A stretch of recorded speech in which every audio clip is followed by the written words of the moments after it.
Rossiyada o'zbekistonlik ayol 17 yoshli o'g'lini o'ldirganlikda aybdor deb topildi. Assalomu alaykum qadrli tomoshabin, kanalimizga xush kelibsiz. Kanalimizga yangi bo'lsangiz, videomiz keng tarqalishi uchun video ostida like va podpisatsiya tugmasini bosib qo'yishni unutmang. Rossiyaning Qozon shahrida 40 yoshli O'zbekiston fuqarosi Sebi beparvolik tufayli 17 yoshli o'g'lini o'ldirganlikda aybdor deb topildi. Bu haqda Novosevinov tuman sudining matbuot xizmati xabar berdi.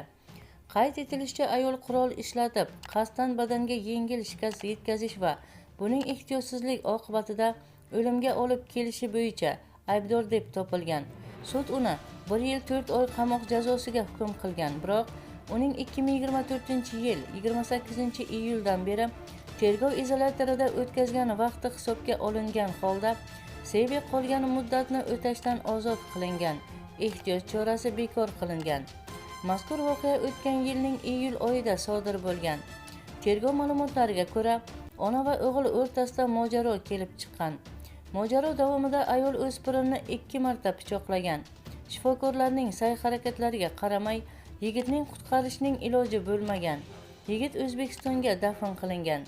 Sebi 40 yoshda Urganch shahridan ayol marketolog mutaxassisligi bo'yicha tahsil olgan.